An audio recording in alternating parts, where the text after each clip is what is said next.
Vous écoutez Rythme, le réseau indépendant de transmission magique.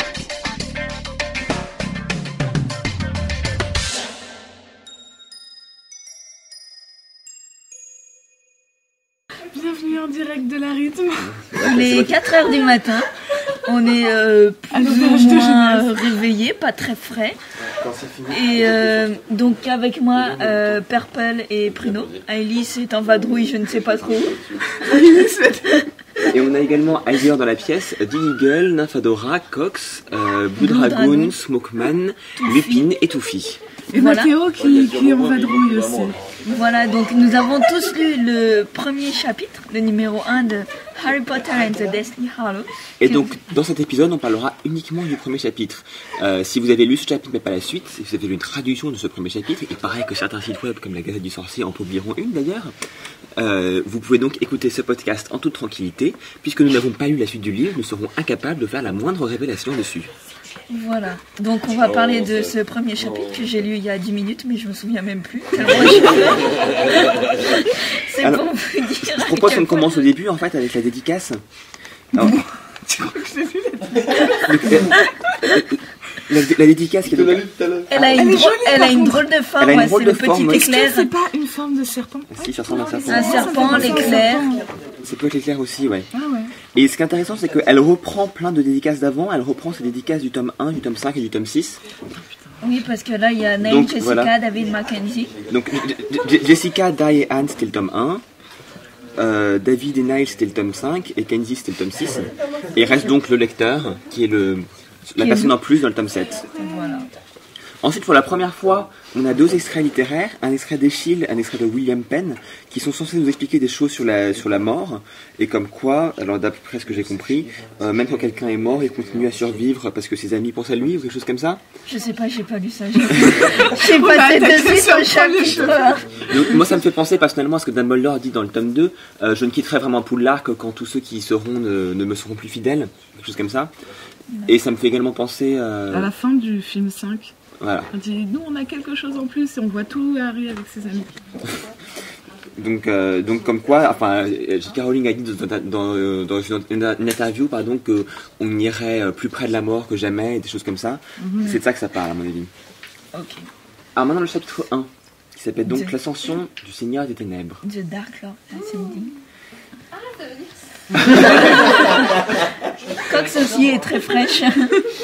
On commence avec deux personnages, Severus Snape et Yaxley. Pour ceux qui l'auraient pas remarqué, Yaxley, on l'a déjà vu dans le tome 6, au chapitre 2. Oh, ok. Puisque c'est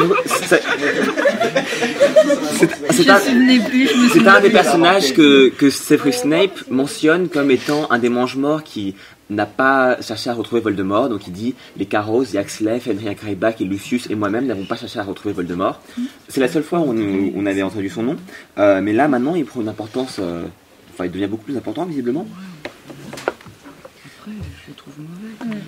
Donc, dans ce super chapitre, que se passe-t-il? Vas-y, Bruno, on t'écoute. Oui, donc, je vous le rappelle, hein, parce que visiblement les gens ne se souviennent pas très bien. Donc on a Snape et Yaxley qui arrivent chez Lucius Malfoy. Ouais. Chez Lucius Malfoy, Oui. on va voir Lucius. J'ai vu Lucius aujourd'hui, il est canon. Et qui donc font tous les deux leur compte rendu. Compte rendu qui diverge assez, j'ai Voilà. l'impression. Ouais. Donc ils essaient de parler de quand est-ce que la prochaine attaque aura lieu, quand est-ce qu'ils pourront attaquer Harry au moment où il quittera la maison de son oncle et de sa tante pour se rendre quelque part d'autre, on ne sait pas où.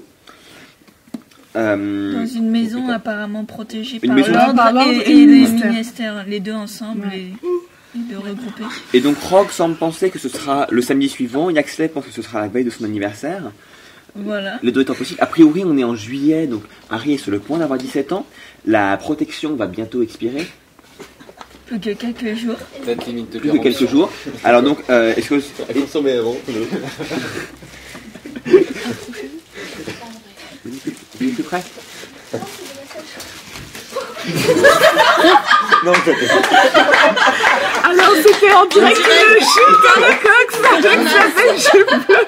vous comprenez pourquoi il voulait pas boire. Vas-y, enchaîne. Voilà, et donc après ça, il y a une discussion sur où en est Voldemort, sur sa tentative de tuer Scrimgeour et de prendre possession de prendre pouvoir au ministère ici. Et après, il y a, Et moi, également, après, il y a les un baguettes. il y a un passage où donc, il récupère une autre baguette. Parce que comme on sait que dans le tome 4, il y a eu un problème parce que la baguette de Harry et la baguette de Voldemort possèdent Sont des plumes connectées. du même phénix, il y a une connexion. Le prix coup, Harry Incantato, Voilà. Du coup, il récupère la baguette de Lucius Malfoy. qui est pas très content il sur le demande coup. gentiment sa baguette, mais Lucius râle un peu. Quoi. Il est pas content sur le coup, ouais. Il va servir à quoi du coup Ollivander en fait? Parce que On sait pas encore ce qu'il est devenu. Parce que c'est vachement simple cette histoire de baguette quand même. Alors qu'on a fait des théories énormes avec ça. Et en fait, Ollivander il sert à quoi du coup? Ça servira peut-être après. On sait pas. Bah, s'il est encore vivant. S'il a Oui. Oui, mais bon, s'il lui en Et donc, Attends, il y a quelqu'un qui voulait dire quelque chose. Oui, mais il Non, avait mais- elle veut faire quand on baguette déjà Vas-y, parle. En fait, c'est comment ça s'appelle voilà. Pas tout Le fait qu'ils soient pas d'accord, ça montre Oui, surtout oui. que peut-être que Snape il est gentil, méchant et ça tourne autour de ça au début de chapitre. Ce qui est comme le grand truc en fait du tome 7. Donc on termine là-dessus et on commence du tome 6, on termine là-dessus dans le tome 6 et on commence là-dessus dans le tome 7. Pourquoi vous êtes morts de rire? Non, mais c'est vrai que je suis d'accord, d'autant plus que quand Snape arrive, il est presque en retard, voilà, et Voldemort le fait s'asseoir à sa droite, donc la place d'honneur.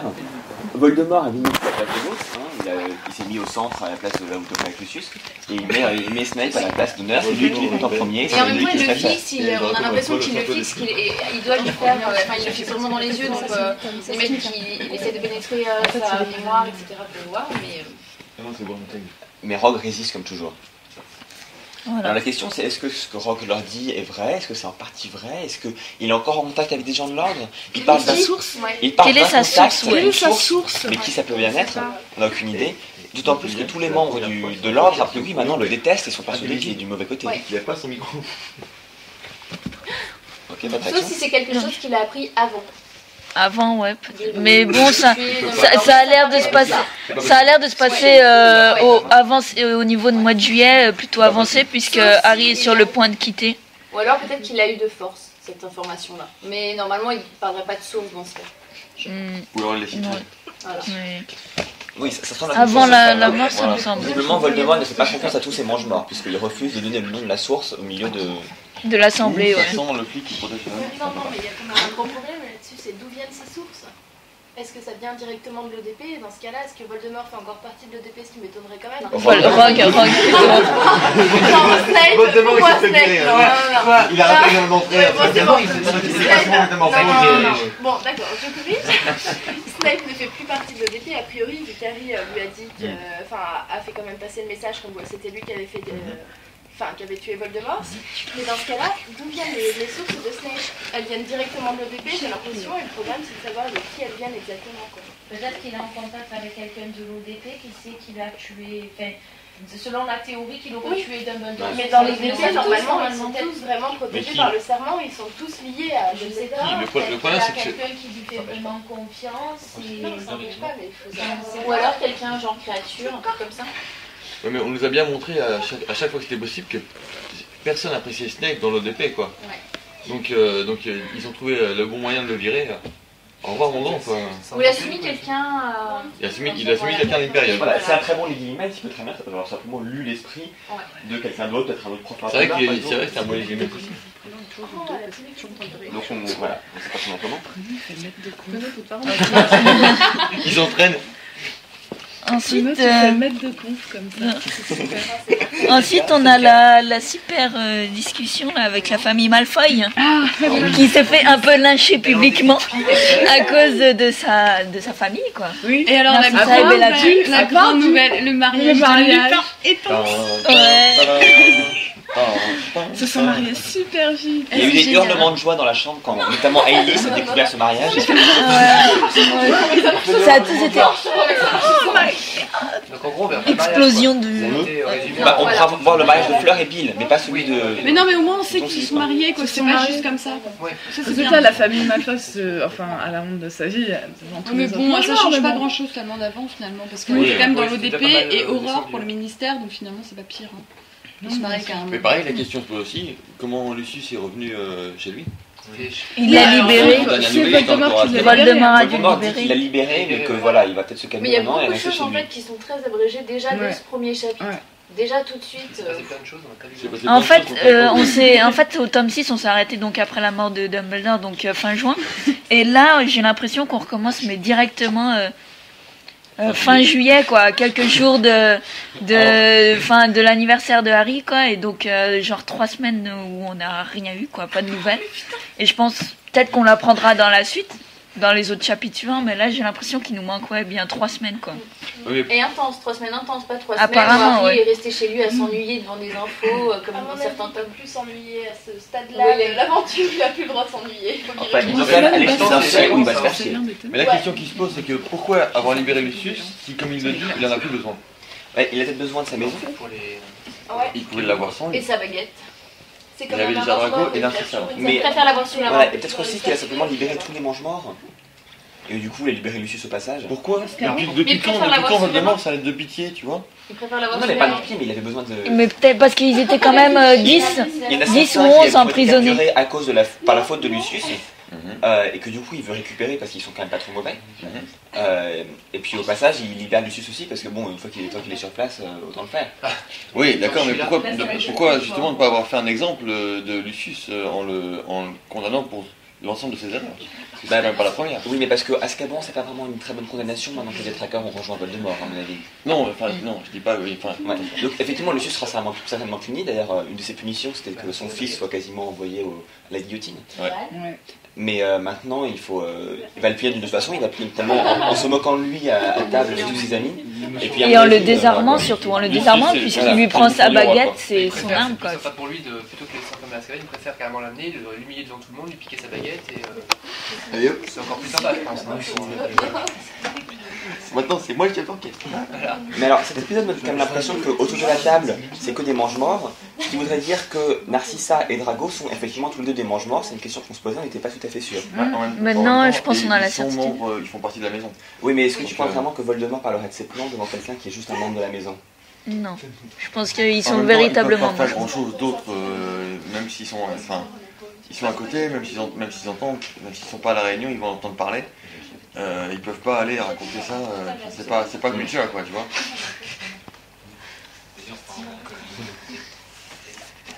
Bien. Ensuite, après cette scène de ménage familial, on passe à... On découvre donc le professeur d'enseignement donc le professeur des études de Moldu. On n'avait jamais entendu parler d'elle avant, on savait que la matière existait, mais c'est un nouveau personnage, Charity Burbage, donc. Ça serait quoi une traduction française? Charity c'est la charité, et Burbage, je sais pas trop, ça me fait penser à un nom un peu bizarre, un son un peu bizarre, pardon, genre un babillage ou un truc... Mais ça a peut-être un sens en ancien anglais, je sais pas quoi. D'accord, à réfléchir. Donc, professeur d'études des Moldus, qui est clairement quelque chose que Voldemort méprise. Oui, puis des Moldus, ouais. Et qui plus est, quelqu'un qui défend les vues de Dumbledore dans la Gazette du Sorcier, la version papier, et qui donc cherchait à dire que les sangs de bourbe c'était quelque chose de bien. Alors ça vraiment, c'est inadmissible. Ça peut être aussi un symbole, bon là on fait, un Voldemort, dictateur, la suppression de la liberté de la presse, elle écrit un article, on va dire, qui lui plaît pas, il tue le professeur journaliste. Voilà, symbole assez facile. En gros, il faut montrer que c'est lui qui règne désormais, voilà. Parce qu'il se donne le droit de tuer qui il veut, sous prétexte que ça ne lui plaît pas. Voilà, donc, il instaure une nouvelle période de terreur. Il a l'intention de gagner et je suis sûre qu'il est persuadé qu'il va gagner. Je trouve aussi que ça va à l'encontre de ce que Harry avait dit au début genre dans le tome 6, au chapitre 3, quand il convainc Saugon de le suivre, de redevenir professeur à Poudlard. Et il lui dit tous les professeurs de Poudlard ne sont pas membres de l'ordre et ce sont eux qui sont le plus en sécurité. En gros, c'est pas parce que vous êtes prof à Poudlard que Voldemort va s'attaquer à vous. Et là, maintenant, on a la preuve du contraire, que justement, Charity Burbage, qui était a priori pas une membre de l'ordre du Phénix, autant qu'on sache, elle se fait quand même attaquer par Voldemort uniquement parce qu'elle enseignait la mauvaise matière. Dumbledore ne disait pas ça aussi parce qu'il savait que Voldemort le craignait et que maintenant il bien sûr, maintenant Dumbledore est mort. Oui, mais en même temps, elle lui a venu en tête, si elle n'avait pas fait cet article dans la Gazette du Sorcier, il aurait peut-être jamais pensé à cette pauvre Burbage Charity. En même temps, je trouve qu'elle va, je sais pas, j'ai peut-être pas le compris, mais j'ai l'impression qu'elle va plus loin que Dumbledore quand il dit Wizard, he says, must accept the seals, excusez pour l'instant, of the knowledge and magic. Elle parle des Sandbourgs, pas des Moldus eux-mêmes. Elle dit que les Sandbourgs sont des sorciers à part entière. C'est vrai. Alors, voilà, et donc au final, Voldemort tue cette pauvre Charity Burbage. Alors, c'est Voldemort, moi j'ai compris que c'était Severus. Non, pas forcément. Non, c'est Voldemort qui l'a tué. Voldemort. Ah bon Voldemort. C'est pas du tout un truc qui parle, c'est pas forcément. Ah non, parce que moi quand. Je sais pas, maintenant je croyais prêt à tout. En tout cas, c'est vrai que c'est pas clair. C'est pas explicite. C'est pas clair, mais il me semblait que c'était ça. C'est pas explicite. Parce qu'il parle juste Alors on est combien à voter pour Voldemort? Le genre Voldemort. Ben moi je sais pas. Voldemort. Ah oui, franchement j'avais beaucoup Voldemort. On a quoi, 6 voix pour Voldemort? Et qui c'est Ouais, c'est Voldemort. Moi, c'est Voldemort. Moi j'ai pensé, sincèrement, quand je l'ai vu. Non, Voldemort plutôt. Non, c'est en fait, c'est elle ne ferait pas sans ordre. elle contredit Lord Voldemort à un moment et elle se retourne en pleurs vers Rogue et Rogue, enfin à ce moment-là, et elle se retourne doucement à nouveau et là, Voldemort la tue quoi. Ah ok d'accord. Et ensuite, elle sert de dîner à Nagini. Ah ouais, c'est Bon, c'est vrai que c'est ambigu, on ne sait pas qui c'est. Ça se trouve, ça peut être. Non, Rogue prendrait jamais l'initiative. Oui, non, bien sûr, mais la phrase elle-même est ambiguë. La phrase après, je suis d'accord. Mais bon. D'ailleurs, on ne sait pas s'il le fait. Ah non, mais il le fait forcément avec la baguette donc de Lucius, c'est bien ça. Oui, ce qui est bizarre d'ailleurs, parce que a priori, changer de baguette, c'est utile que pour lutter contre Harry. Ouais. Et il semble vouloir utiliser la baguette de Lucius pour tout et n'importe quoi. Non, mais c'est surtout qu'il faut qu'il se l'approprie. Il faut qu'il se l'approprie. Il se fasse la main avec, ouais. Voilà, on est obligé de s'approprier la baguette de quelqu'un d'autre pour pouvoir s'en servir. Il me semble qu'on peut utiliser celle de n'importe qui. Oui, bien sûr, mais là, c'est une arrêté-ténèbres quand même, tu vois. Mais pour ce meurtre-là, il aurait pu utiliser sa propre baguette. Oui. Non, mais ça y est, maintenant, c'est sa nouvelle baguette. Je disais que je pense que Drago va se rebeller parce qu'il se rend compte que ses parents sont les esclaves de Voldemort. Et à mon avis, ça va vraiment pas lui plaire parce que bon, il a quand même un caractère assez fort. Et il ne voudra pas devenir comme ses parents, quoi. Il est quand même un peu peureux, hein. Voilà, c'est un trouillard par excellence. C'est un trouillard, hein, quand même. Je crois pas que ce soit trouillard. Mais ça a toujours été comme ça. Non, c'est pas un trouillard. Et pour sauver sa vie, du fait que c'est un trouillard, il va se liguer contre Voldemort. Donc un Peter Pettigrew à l'envers finalement. C'est pas un trouillard, non, c'est plutôt un. C'est pas un trouillard, c'est un faible. Non, c'est un faible. C'est un faible parce que Crabbe est Goyle, hein. Voilà, Jamais il s'attaque à Harry. Il a besoin qu'il va se mettre toujours derrière celui qui est considéré comme le plus fort. Non mais je suis désolée, dans le tome 6, Drago il a quand même été vachement fort, vachement courageux, il a tout fait. Oui, mais il a pas osé, il a pas le choix. Non, mais il a réussi à y aller. Donc ça prouve qu'il est super courageux, mais en fait en même temps qu'il n'est pas mauvais quoi. Il n'est pas le contraire. Il n'est pas le contraire, mais il l'a fait parce qu'il a été obligé. Il n'est pas super courageux. Voilà justement, donc il n'est pas mauvais dans le fond quoi. Mais il a été vachement fort pour faire tout ça. En tout cas, s'il veut changer de camp, il va le faire aussi d'après quel courage. C'est que quand même Drago a su, même s'il est entouré de deux baraques, il a quand même réussi à trouver une confidente. D'accord, c'est Mimi Géniard, mais il a quelqu'un à se confier. Oui, j'ai un peu mal de c'est vrai. C'est vrai. C'est bon, je me recouche. En même temps, comparé à Voldemort, c'est plus oui. Je ne compare pas, mais disons qu'il a quelque chose d'humain. Ouais. Ah oui, plus que Voldemort. Pas forcément. C'est un bon mange-mort, quoi. Par rapport à Voldemort. Un bon mange-mort est un mange-mort. Non. Ça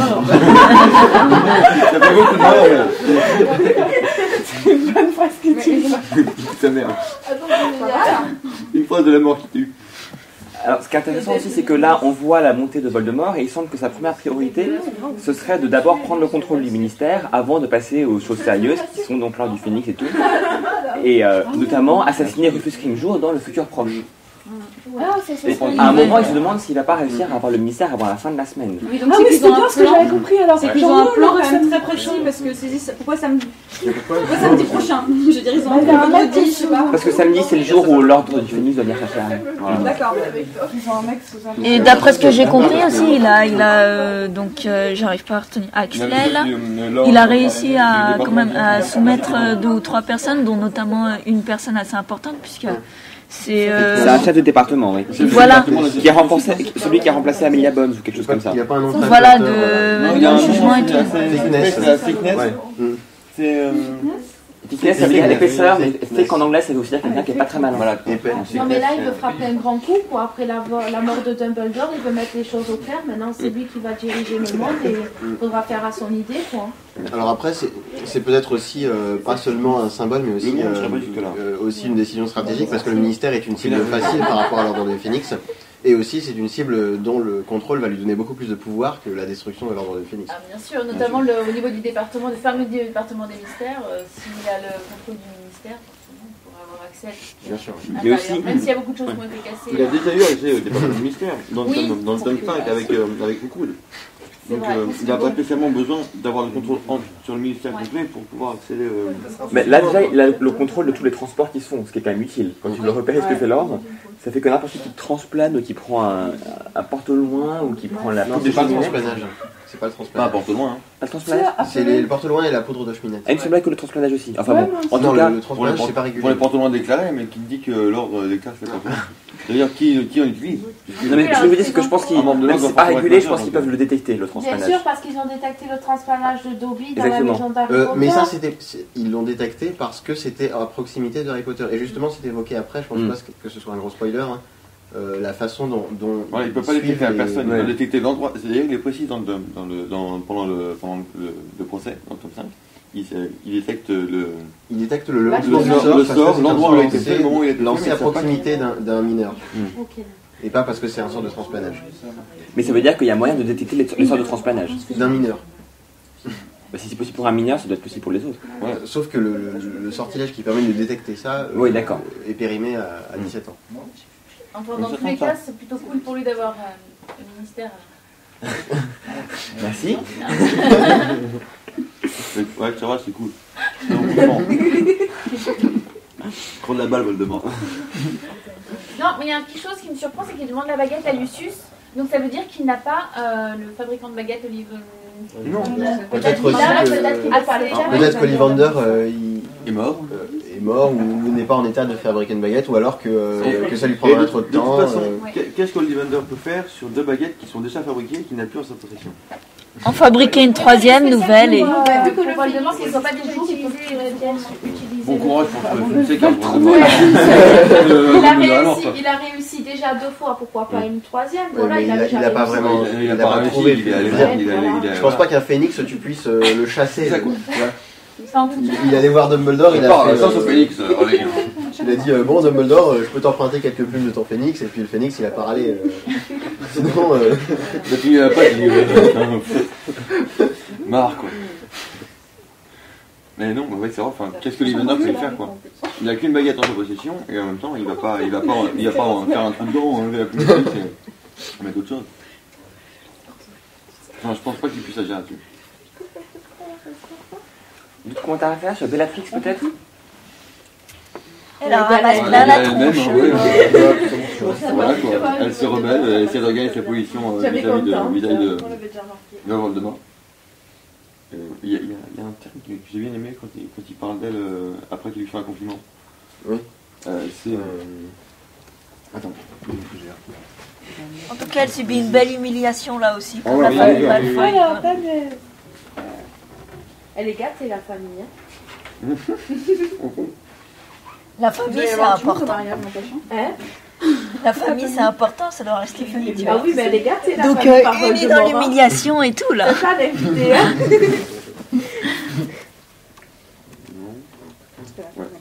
Mais on se rend aussi compte que dans le tome 5 notamment, et puis même les autres, il y avait souvent cette idée comme quoi la famille c'était très important, comme quoi Hagrid devait sauver Gros parce que c'est son frère, comme quoi Harry avait besoin d'une famille, etc., comme quoi les Weasley sont une grande famille et que ça les protège. Et là on voit maintenant que le camp des méchants a la même conception, comme quoi la famille c'est important, et que d'avoir ces traîtres comme Andromeda et Peltonks dans la famille, c'est pas un problème. Il faut s'en préoccuper. Pour lui, c'est un désir. Que les Malfoy se lient entre eux pour se rebeller contre lui. Donc il essaye de ridiculiser le mari, d'énerver. Je sais pas si Voldemort a peur de quoi que ce soit. En même temps, il apporte de la mort. Il n'a pas de valeur familiale.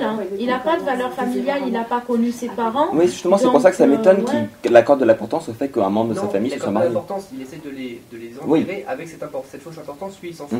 C'est juste qu'il sait qu'il essaie de les casser là-dessus, justement pour détruire aussi ce lien qu'eux ils ont et que lui il n'a pas encore. Ouais, mais ce qui est intéressant, c'est que qu'après c'est bien foutu de leur gueule, il les remonte en disant que de toute façon il faut se mélanger de temps en temps pour. Non, il dit pas qu'il faut se mélanger, il dit qu'il faudra les tuer. Ah.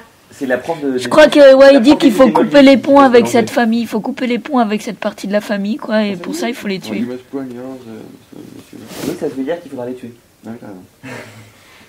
Qu'il faut couper les ponts et pour s'en débarrasser, bah voilà, c'est la seule façon. Au départ, c'est quand même Béatrix qui a mis l'accent là-dessus. Qui a mis l'accent sur vous êtes dans ma maison, enfin vous êtes dans la maison de la famille, etc. C'est quand même Béatrix qui a vachement insisté sur ce fait, quoi. Oh, moi j'avais l'impression, personnellement je l'ai ressenti comme ça. Et c'est après Voldemort s'est moqué d'elle en lui disant oui, mais bon, dans la famille il y a aussi des gens qui sont pas très très nets, quoi. Ouais, mais il joue pas non plus franc jeu avec Béatrix. Non, mais Jardel, il est tout à fait conscient qu'elle est folle amoureuse de lui. Elle a passé quand même 17 ans, je crois, c'est ça, à Azkaban, pour un type, voilà, qui était mort déjà. Elle a fait mort entre guillemets, qu'elle pensait mort, et voilà, donc elle est folle amoureuse de lui.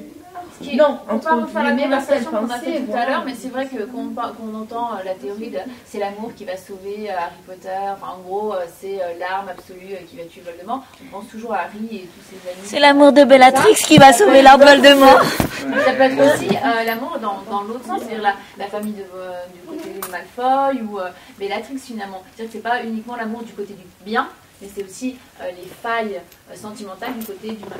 Mais Voldemort a l'air de commencer à s'en rendre compte. Voldemort reconnaît ses erreurs. Je ne pensais pas qu'il en serait capable, mais il dit j'ai fait des erreurs au pluriel. Mais bon, il modère après quand même, c'est que la plupart des on dit, c'est que la plupart des fois où Harry m'a échappé, c'est plus jamais des erreurs que ses triomphes, quoi. Il y a quand même qui a fait les erreurs, mais. Il ne reconnaît pas que Harry est un bon sorcier. Voilà. C'est vrai. Mais c'est mes erreurs, c'est pas parce que lui était bon. Et alors, une autre chose que je trouve intéressante, c'est que. Enfin, peut-être pas intéressante, mais enfin bon, je vais le dire quand même. Voldemort parle d'élaguer l'arbre de la famille. Et c'est marrant, c'est exactement la formule qu'avait utilisée Ombrage en arrivant à Poudlard. Elle avait utilisé le même mot, tu peux élaguer, donc en parlant de toutes les pratiques à Poudlard. Et donc on sent un parallélisme entre Ombrage et Voldemort. C'est rien. Ils se ressemblent dans certains points aussi, parce que c'était de la tyrannie, quoi. Exactement, et donc là, j'avais retrouvé une certaine mentalité qu'ils avaient en commun, alors même que, évidemment, c'est des choses différentes. Des derniers points à ajouter ? Dolores James Ombrage est la femme de Lord Voldemort. En fait, c'est sa mère qui n'est pas morte. Bien sûr. Et il va tuer tous les canards, attention, c'était ça la théorie de... Oui. Je pense qu'on se retrouvera dans pas très longtemps pour un épisode de la Rive où on parlera du tome chapitre 2. Non, le tome 7 en entier. Bon, dans une bonne semaine. Rendez-vous dans un mois. Suivi d'un autre épisode où il y aura ce coup-ci pas de révélation.